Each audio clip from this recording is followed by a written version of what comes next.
donc après avoir vu tous les organites de la cellule, donc avec un plan pratiquement identique au niveau de tous les cours, une introduction, un historique, une définition structurale et morphologique, une définition physiologique, et enfin, quelques pathologies inhérentes à ces organites, et à la fin, si vous avez remarqué, toute l'actualité propre à chaque organite. Aujourd'hui, nous allons clôturer notre programme avec un dernier chapitre qui est l'apoptose. L'apoptose, c'est quoi?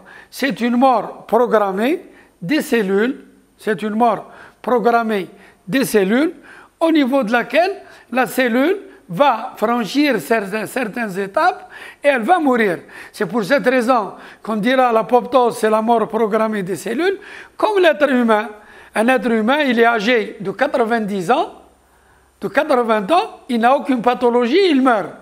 Donc pour nous, ce qu'on appelle communément la mort naturelle, moi je vais l'assimiler et je vais dire c'est la mort naturelle, c'est l'apoptose, c'est une mort programmée à l'intérieur de la cellule. Les cellules meurent de deux façons principales, soit une nécrose ou bien une apoptose. Une nécrose, c'est une maladie provoquée. Ça veut dire qu'une cellule normale va, bien sûr, se transformer. Bien sûr, quand elle va se transformer, il va y avoir, bien sûr, cette étape qui est réversible. Donc, si elle est malade, voilà une cellule normale, elle est malade. Quand elle va être malade, elle va gonfler, exemple. Cette étape est encore réversible. Donc, elle peut être guérie. Ensuite, au fur et à mesure que la cellule se désintègre, on va passer à une troisième étape au niveau de laquelle l'étape est, bien sûr, irréversible. Ça veut dire que la cellule ne peut pas être guérie. La dernière étape, c'est la désintégration, c'est la dégradation de la membrane et c'est la mort de la cellule. Ça, c'est la nécrose. Qui dit nécrose, dit réduction, diminution et maladie. Deuxième point, l'apoptose.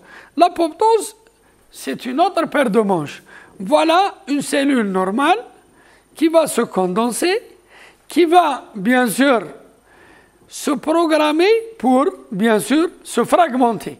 Elle va se fragmenter et elle va donner ce qu'on appelle des vésicules, des vacuoles, des corps apoptotiques.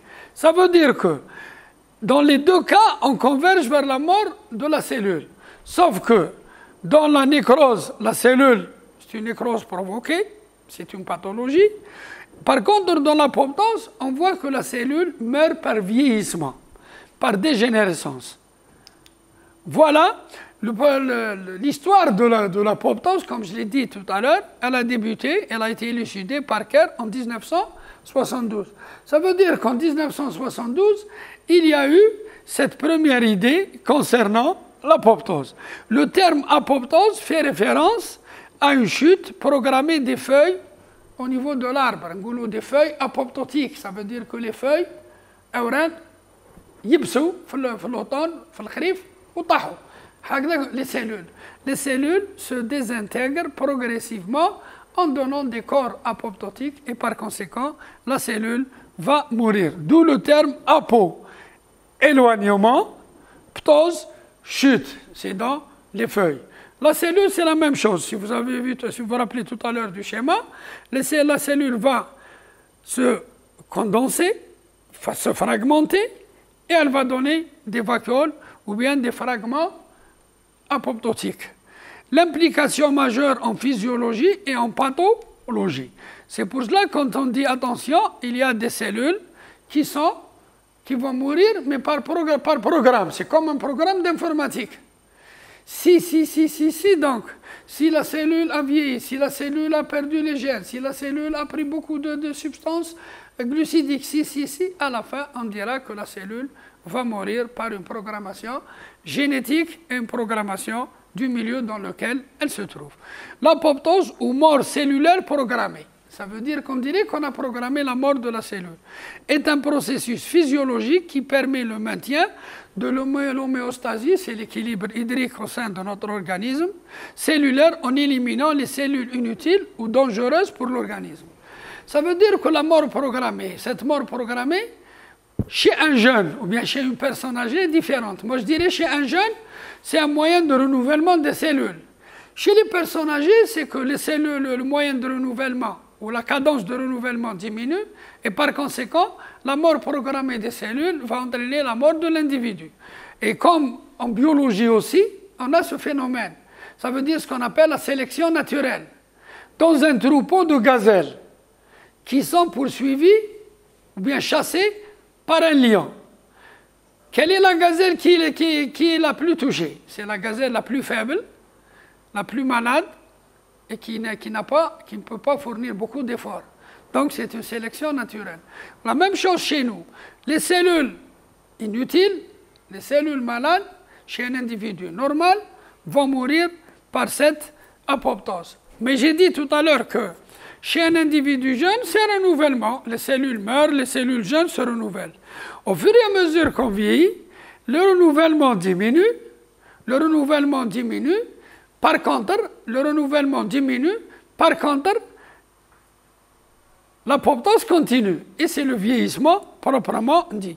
C'est un dysfonctionnement de ce mécanisme qui est impliqué dans divers états pathologiques, comme les maladies neurodégénératives, les maladies auto-immunes ou les infections virales. La théorie selon laquelle le cancer serait conséquence d'une défaillance du processus apoptotique a été avancée et bien sûr actuellement très étudiée. Donc là, on met en évidence que cette théorie aussi, que l'apoptose a un rôle très important à jouer dans les cellules cancéreuses. L'apoptose, on a dit, c'est la mort, fait partie du système physiologique normal d'un individu. Sauf que cette apoptose, au cours de nombreuses divisions cellulaires, ou bien différenciation cellulaire, mitose et différenciation cellulaire, qui permettent de créer un organisme à partir d'un œuf. Ça veut dire que deux blastocystes, deux blastomères, 4, 8, morula, etc. Donc c'est une division normale. En parallèle à ça, en embryologie, quand il y a des tissus qui disparaissent, cette disparition des tissus a eu lieu, bien sûr, à cause d'une apoptose qui est programmée. Ce phénomène d'élimination sélective est appelé apoptose. Au cours de l'apoptose, les cellules mettent en place un mécanisme de suicide. Et là, je me réfère. Je dirais que chez l'embryon, comme on avait dit, il y a les doigts qui sont palmés. Quand il est dans le sac amniotique, il a les doigts palmés. Au fur et à mesure que le fœtus évolue, arrive à la fin du développement et bien sûr, on arrive au 9e mois, qu'est-ce qui se passe? Les doigts palmés vont disparaître. Cette disparition des doigts palmés, c'est une programmation. La programmation sera exécutée par les lysosomes. La même chose au niveau des têtards de grenouilles. Au début, ils avaient une nageoire caudale, il n'y avait pas de pattes. Quand les pattes arrivent, la nageoire caudale disparaît. Donc ça, on dira que c'est un suicide cellulaire. C'est pour cela que durant les chapitres précédents, si vous vous rappelez bien, quand on a dit que la chimiothérapie sera plus tard remplacée par quoi? Elle sera plus tard remplacée par un suicide cellulaire. Au lieu de donner des produits chimiques pour tuer les cellules cancéreuses, on essaye de programmer les cellules cancéreuses pour se suicider.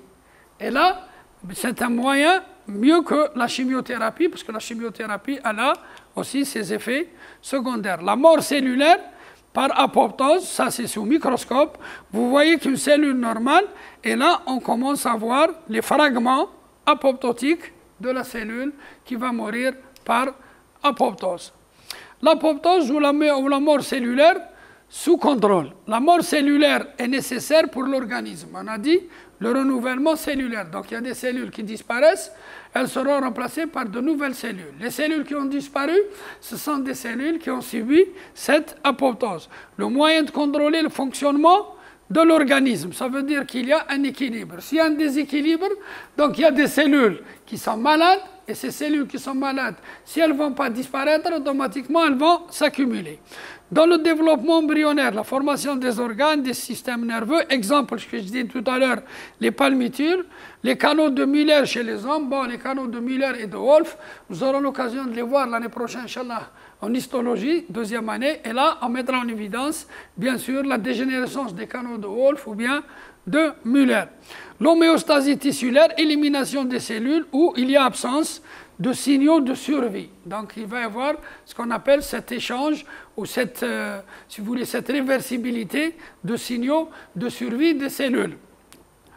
Élimination des cellules dont l'ADN est endommagé. Là aussi, on n'a pas eu l'occasion d'en discuter beaucoup parce qu'on n'a pas eu le temps cette année, mais normalement on devrait parler de l'ADN, le renouvellement de l'ADN. Il y a un équilibre. Si pendant la journée, il y a l'ADN qui est endommagé et en parallèle, il est réparé. Donc, il y a un équilibre chez la personne. Maintenant, si l'ADN endommagé est supérieur à l'ADN renouvelé, il va y avoir bien sûr des séquelles qui vont rester. Le système immunitaire et l'élimination de cellules infectieuses, exemple, les lymphocytes CD4 infectés par le virus de sida. Donc là aussi, toutes les cellules qui seront éliminées, donc ce sont des cellules qui ont été programmées pour mourir. La mort cellulaire est dérégulée.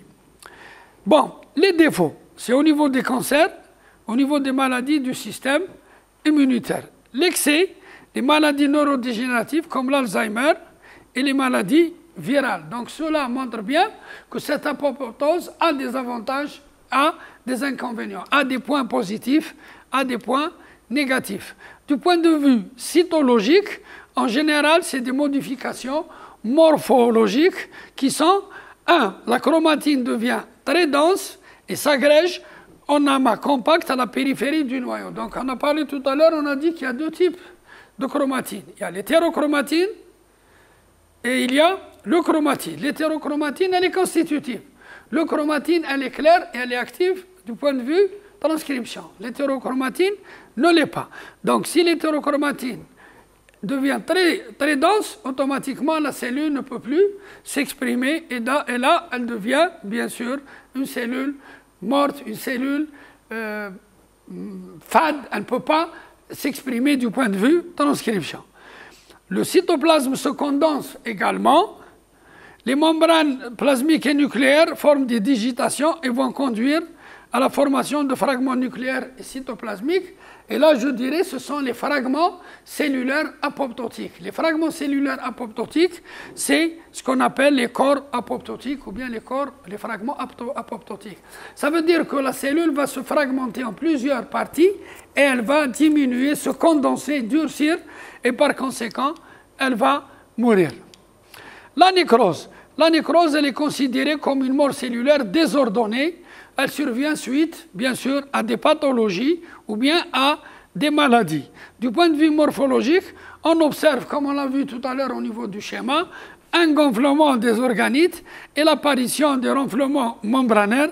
Et par conséquent, il va y avoir une fragmentation aussi de la chromatine de tous les organites. Et par conséquent, la cellule va se désintégrer et elle va mourir. La mort cellulaire, un objectif à atteindre pour guérir le cancer. La mort cellulaire, un objectif à atteindre pour guérir le cancer, c'est quoi? C'est qu'on oblige les cellules cancéreuses à se suicider. Donc c'est un traitement non spécifique. Pourquoi? Pour éviter la chimiothérapie, la radiothérapie et le renouvellement, bien sûr, interagissant avec le mécanisme de la mort cellulaire. Donc au lieu de prendre ces cellules, on met ces cellules, bien sûr, sous chimiothérapie, sous radiothérapie pour les tuer. Donc, on programme artificiellement pour tuer les cellules. Nous souhaiterions qu'il y ait une programmation naturelle pour obliger les cellules cancéreuses à se suicider.